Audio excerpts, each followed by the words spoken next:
The state of Utah has set a record for snowpack. We're now on the cusp of breaking a nearly century-old record. Utah has been getting hit by avalanches. We just beat 1983 as of midnight last night. Utah's statewide snowpack average is now 201% of normal. The south arm of the Great Salt Lake has already risen about 3 feet.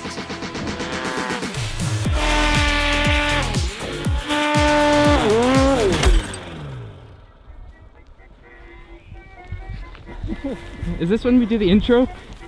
Hi, welcome to Utah, where we're experiencing the deepest snow on earth. And my turbo got clogged with snow. That's why I did that. They look cool though? So cool. Like time number 8 today.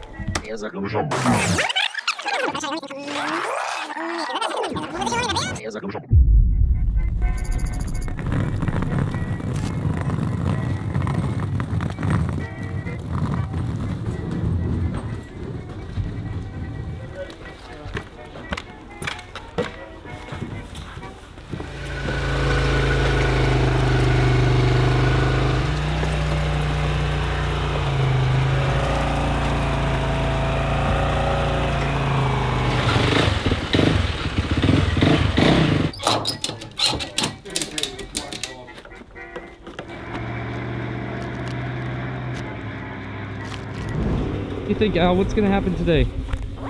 Hold on here. So bright, can't see. There we go. Now I can see. I think it's going to be an adventure to get up there and see if we have to dig tunnels to get to the cabin. What did you tell me earlier? Well, because I wasn't bringing a GoPro, that you're going to have to film everything, because you just know that if I don't bring the camera, then something really awesome is going to happen. True. Unfortunately, when we stopped the shop, I grabbed the GoPro. Guys, meet Zion. This is my puppy. He's a South African Borbal, which is a member of the Mastiff family. Now, this is a very rare and very powerful breed of dog. One of the things I love most about this dog is he is fiercely loyal, he has tons of energy, he's super strong, he's great with our kids. However, he's a high performance machine. And just like any other high performance machine, like a Ferrari or any other high performance vehicle, you wouldn't put low octane fuel in it. You gotta put the highest grade octane you can find. Same thing with dogs. You can't just feed them any old food. Believe me, we tried.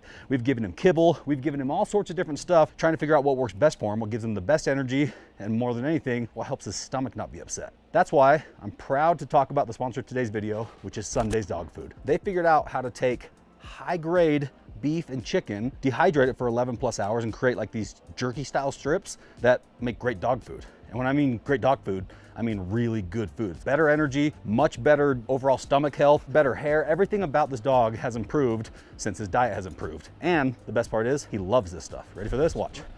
There you go.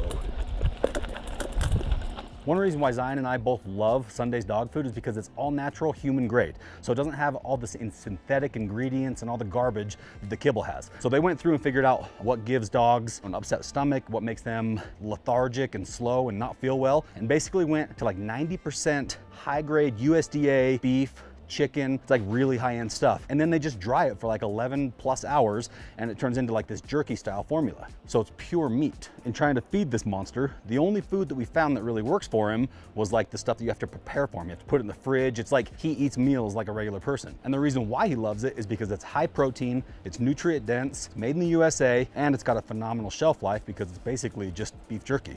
So here's the thing, guys. If your pet is struggling with the right kind of kibble, if for some reason you can't figure out what to give them to make them perform at their peak performance, or if they're having any sort of stomach issues, they're not processing the kibble correctly, Sundays is probably the right move for you.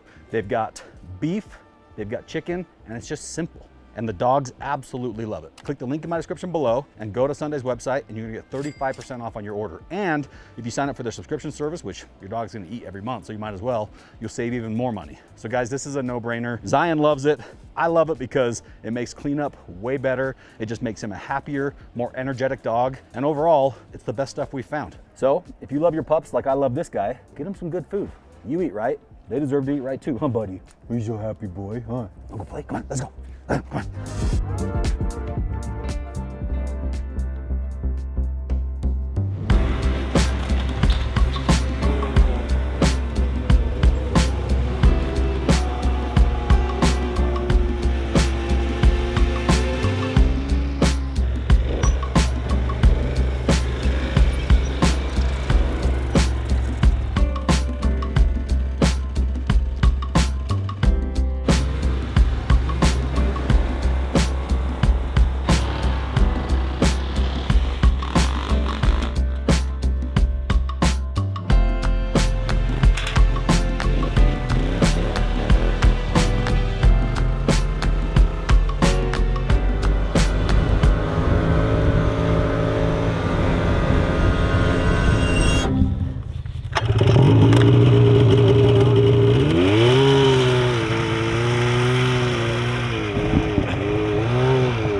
wild.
Ladies and gentlemen, you are in luck because you're about to get a bonus vlog. Now, bonus vlogs, let me explain to you, they're not just like, ooh, that was a fun little extra moment. Bonus vlogs are something that we were not anticipating filming, and then things got real weird or real sideways or real crazy or real exciting, and we're like, we should probably film this.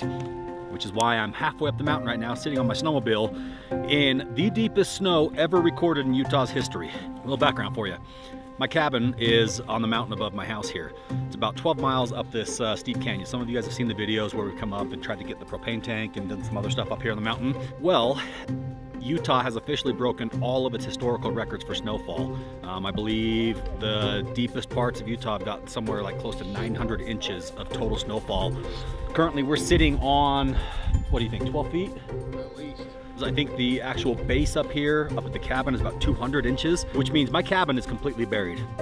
I came up the other day to check it out, and all I could see was the 3rd story window. We climbed in through it and realized that there was some serious stuff going on. Doors were bulging in, it needed some help. So we were just gonna come up today and dig it out. But as we're up here, I'm realizing that anything could happen because we've got 3 snowmobiles, Diesel Dave on the timber sled, and we've got Alan and Skeeter on the Sportsman ATVs with tracks.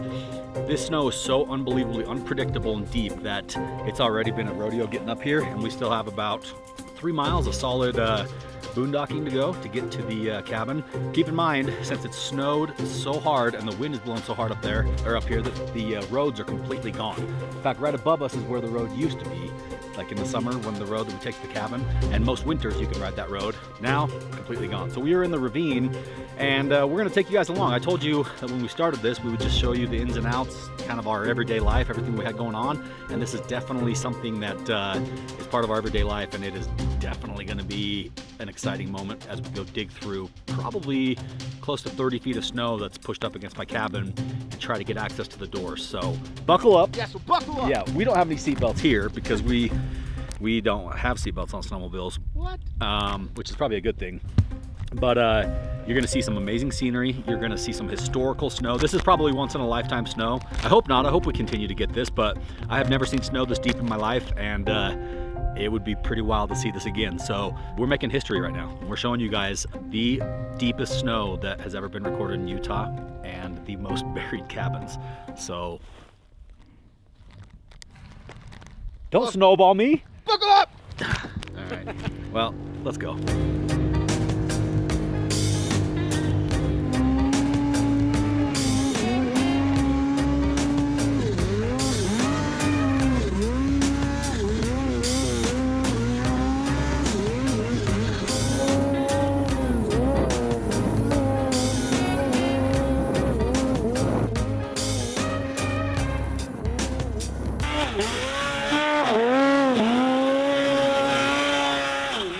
I was gonna do that, but I couldn't find my keys.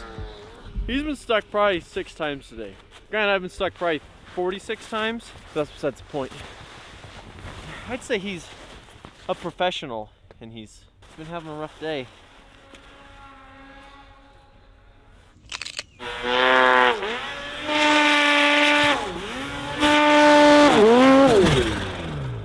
Okay, so I don't know what's happened since the last time I talked to you. Well, that was like 2-3 hours ago, and we have made it 1/8 of a mile. 7 feet. This is the deepest, craziest snow I've ever seen. I've never been in snow before where these big mountain turbo sleds are struggling. Like it's just bottomless because it's so fresh and it's so deep. It just hasn't packed yet.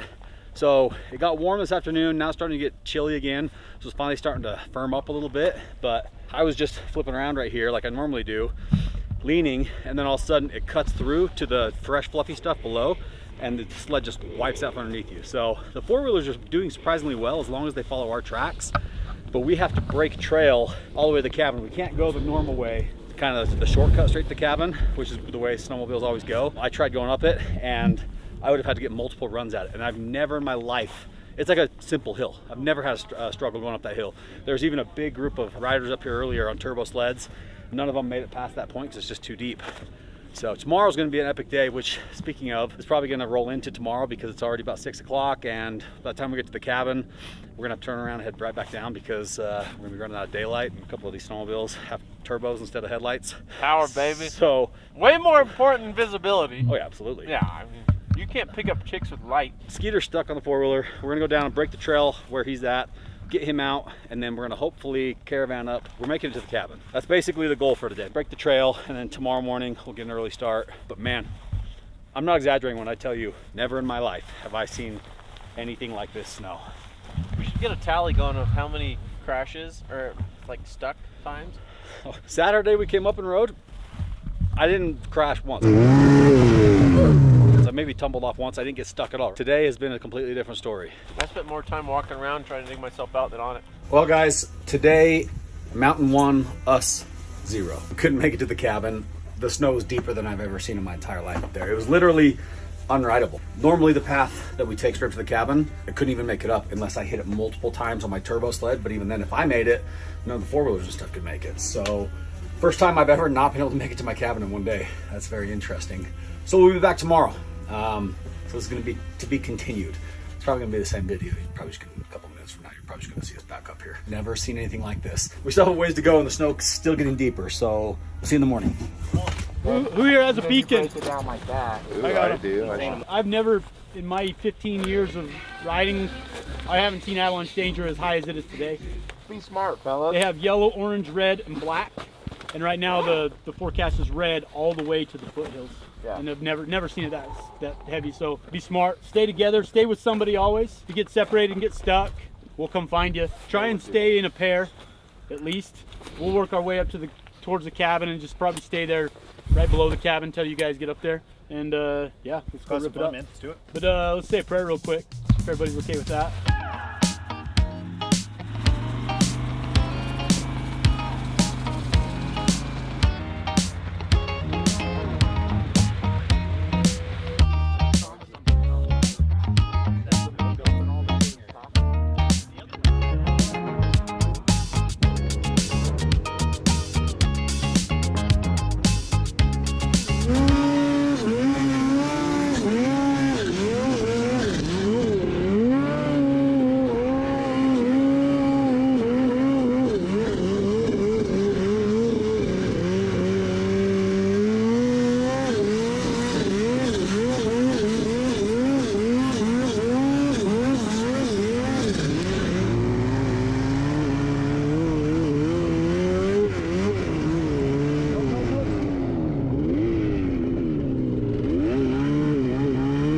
Alright, as Dave mentioned, it's day 2. I don't really know what time it is.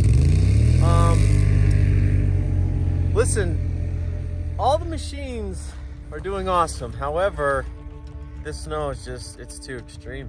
And so, me as a unexperienced rider, you know, just find myself in this situation where I'm stuck a lot. We got Alan and the other four-wheeler up there stuck. We just pulled the muscle out. The rest of the guys actually made it to the cabin, so we finally made it to the cabin, which is good. Can I help you?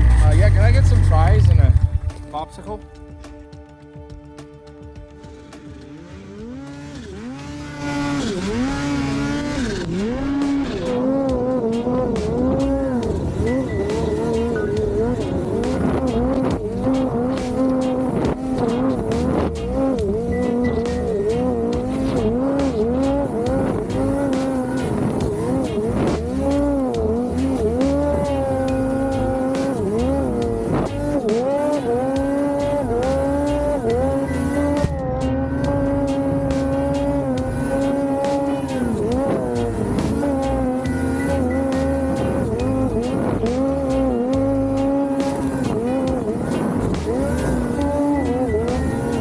guys, good news. It's day 2 and we finally made it to the cabin after a lot of freaking work.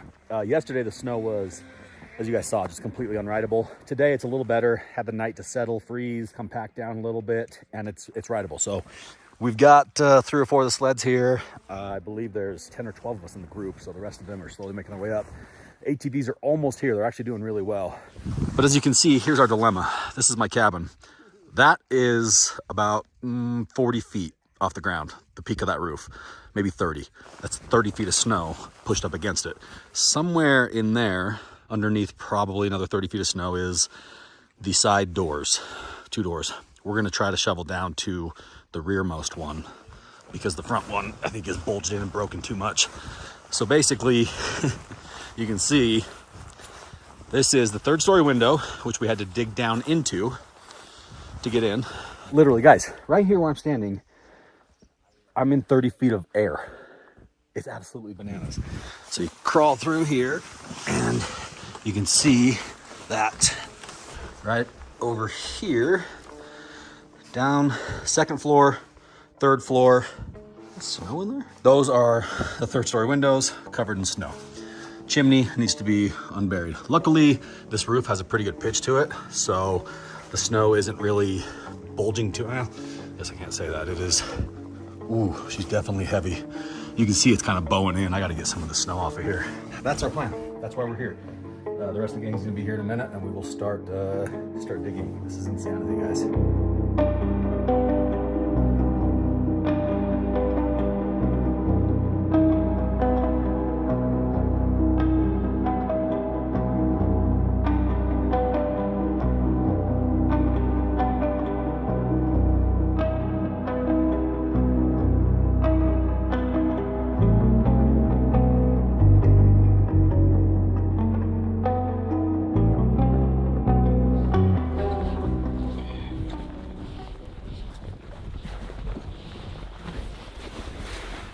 I've actually never been up here on the top deck. Didn't think the first time being in it would be through the roof. All right, time to get to work. This is a lot. So we're gonna get a fire going because hopefully the fire will warm it up a little bit to help kind of loosen some of the snow on the roof. Wild. So the door's like caving in. Oh, look at that.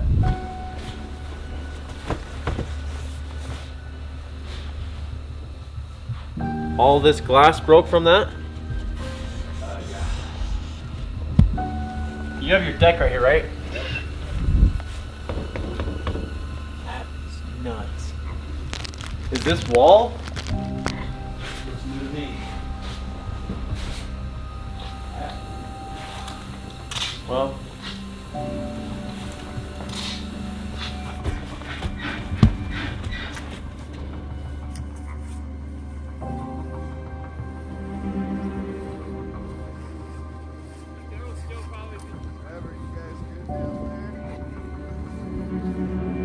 This is 20 feet of snow, my friend. 20 feet. Guys.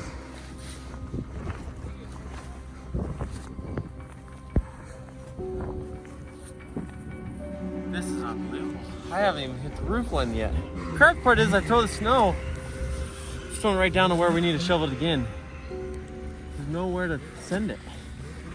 The issue is Dave started a fire downstairs and it just filled the whole entire cabin full of smoke because the chimney is clogged, as you can see. So I gotta hurry and find the chimney before the whole thing gets to a fire hazard.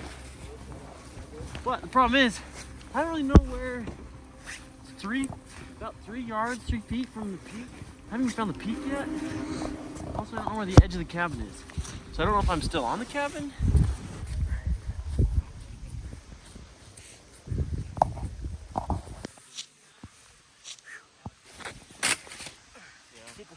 Right now, above the ground, we're solid 50 feet. When we used to bring the snowcat up here, we used to be able to plow this whole thing out and allow the snow to slide off the roof.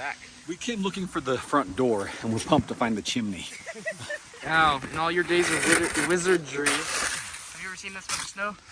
Yes, but not here.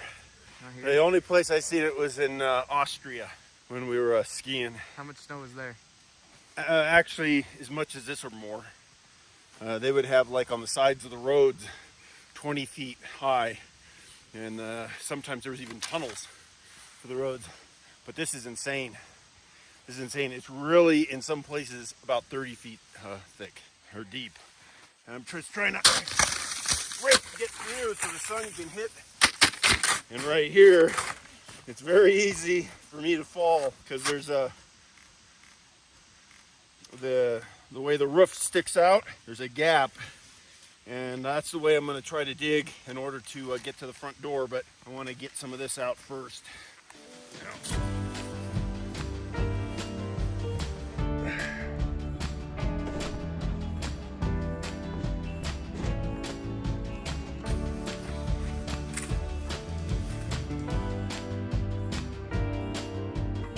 Alan has been just working on this tunnel here.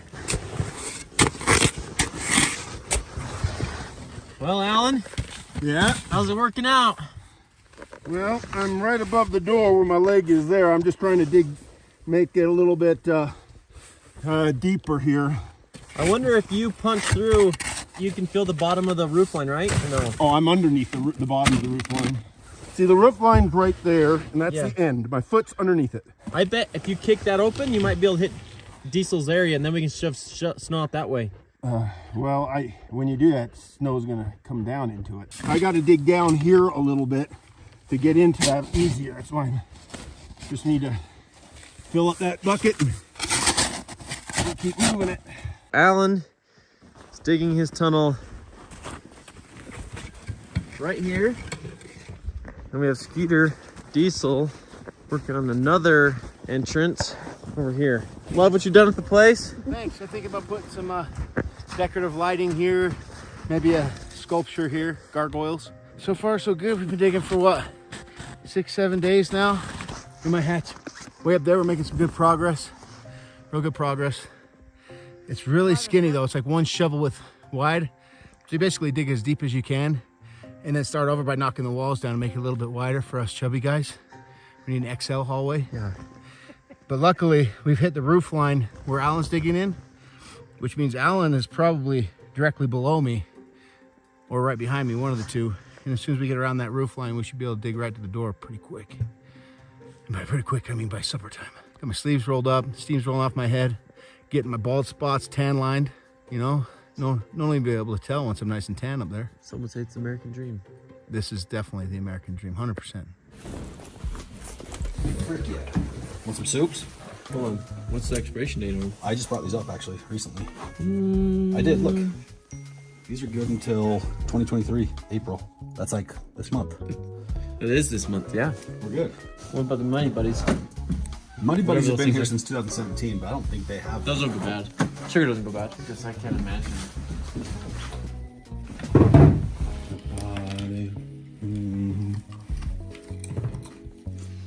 Oh my gosh. But you can't have one, that's the problem, you know? Oh, smoky in my eyes. Explain to me how these cabins up here are.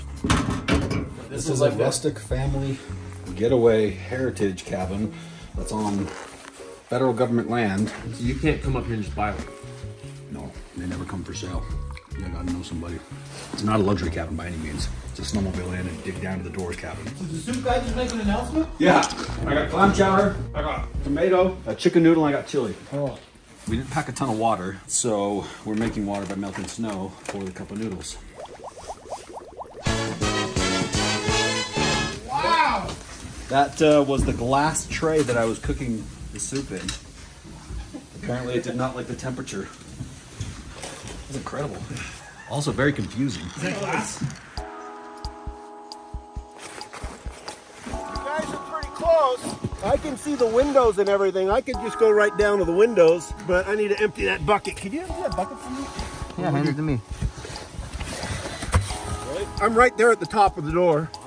And they're probably about I can see light through the snow, so they're getting close.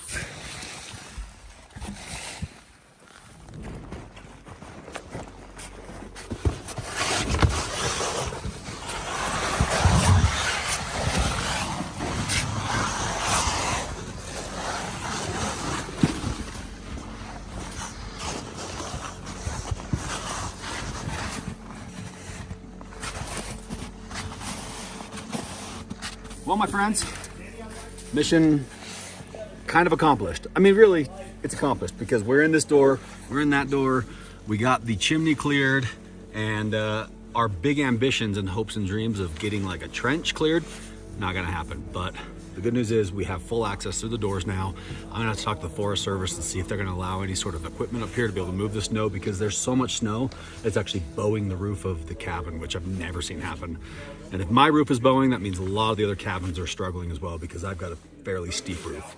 Anyways, hope you guys enjoyed. This is just another day in the life of us and what we do. So now that we're done digging, we're gonna go ride and enjoy the rest of the day.